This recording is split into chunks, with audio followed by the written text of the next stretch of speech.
Pemirsa, saat ini saya ingin menyampaikan sebuah kisah misteri yang pertama.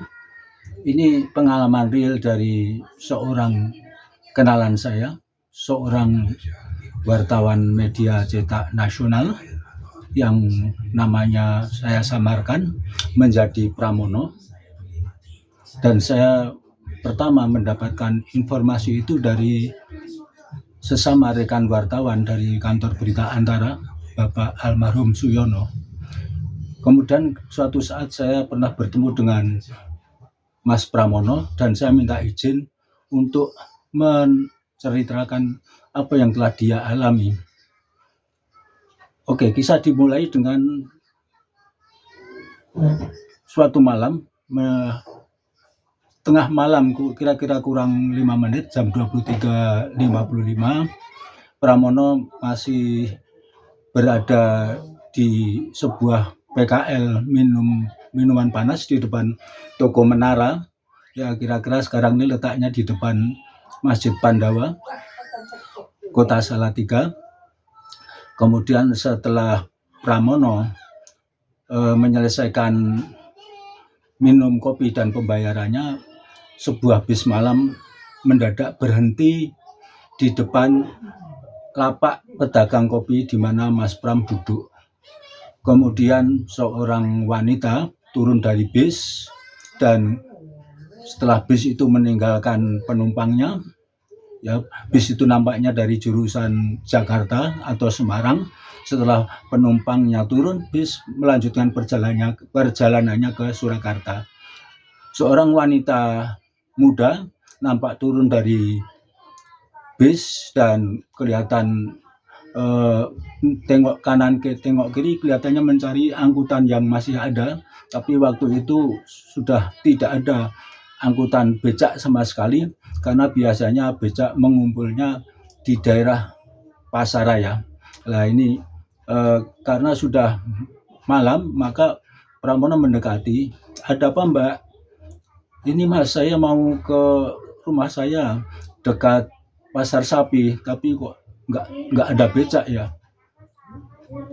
Ini kalau jam sekarang sudah tidak ada becak, Mbak. Gimana Mbak kalau saya antar ke Pasar Sapi? Kan tidak jauh, paling hanya melewati Jalan Ahmad Yani, melewati Batalion 411. Oke Mas, terima kasih Mas. Kemudian wanita yang membawa tas jinjing kecil itu bersama Pramono menyeberangi jalan di depan toko Menara dan berjalan menuju ke arah Jalan Ahmad Yani. Sesampainya di depan markas Batalion 411 Pandawa Salatiga, sebuah lubang di paving yang ada yang bagian yang hilang, wanita itu tersandung dan hampir saja jatuh, sehingga Pramono dengan cepat menangkap pinggangnya sehingga tidak jadi jatuh. Maaf dek. Oke, dek, saya Pramono. Jenengan siapa? Kamu siapa? Ini jenengan, ini bahasa Jawa ya. Kamu siapa? Saya Evi. Oke, yuk, masa kita omong-omong berdua tidak tahu satu sama lain.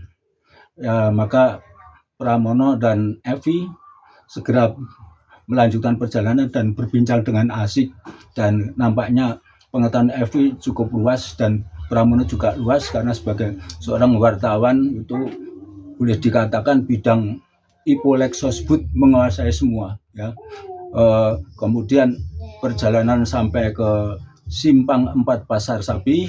Kalau lurus berjalan sampai ke jurusan Kopeng Magelang, kalau ke kanan ke jurusan Semarang, dan kalau ke kiri jurusan ke Surakarta. Kemudian keduanya menyeberang di jalan veteran, agak menanjak sedikit, dan Evi lalu berkata, itu Mas, rumah saya Mas. Mas mampir loh Mas, masa hanya sampai sini? Ya dek, saya mampir. Kemudian keduanya masuk ke sebuah rumah yang terang benderang, terkesan bangunan kuno zaman Belanda.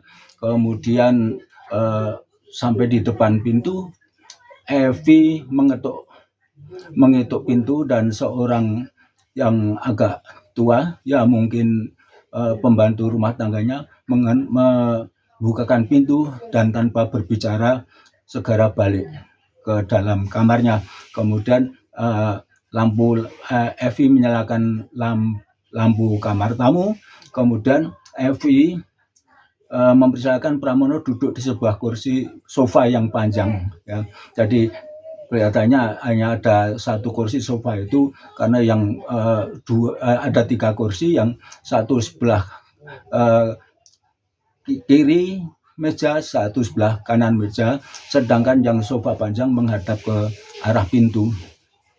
Kemudian Evi minta izin sebentar untuk berganti baju.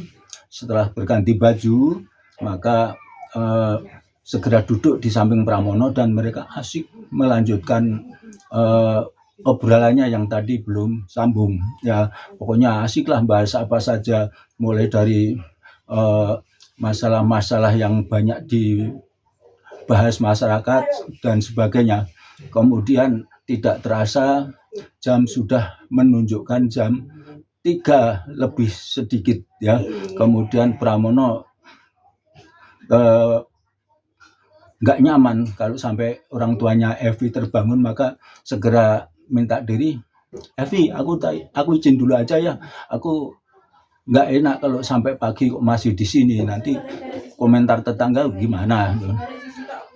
Sebetulnya enggak apa-apa, Mas, tapi janji ya besok kesini lagi kalau ada waktu. Oke. Kemudian saat akan berpisah, Pramono minta nomor telepon dan sebagainya. Kemudian Evi juga berpesan, ya Mas, pulanglah nanti saya ada pesan khusus, Mas, kalau belum 10 langkah ya jangan tengok-tengok, ya nggak usah bertanya sebabnya apalah, pokoknya kalau itu taati sajalah, aku tidak akan menjerumuskan kamu. Oke. Ya, kemudian Evi masih menunggu di pintu sambil Pramono melangkah, dan sebelum langkah ke 10, Pramono itu ada desakan sangat ingin tahu mengapa kok sebelum 10 langkah aku tidak boleh menengok. Kemudian Pramono langsung menengok ke belakang dan alangkah terkejutnya, ternyata di belakang punggung Pramono telah berubah menjadi gundukan-gundukan makam dengan kijing-kijing atau batu-batu nisan yang siluetnya nampak samar-samar dan gerombol-gerombol pohon. Pramono begitu terkejut, hatinya berdebar keras.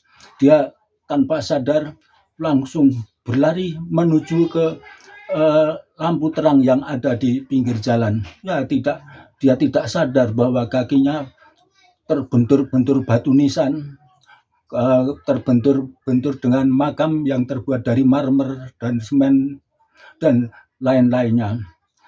Tanpa sadar, mungkin karena rasa sakit yang tak tertahankan, begitu hampir sampai ke pinggir jalan yang ada lampu terangnya, itu Pramono jatuh pingsan, dan entah tidak tahu ya berapa lama dia pingsan.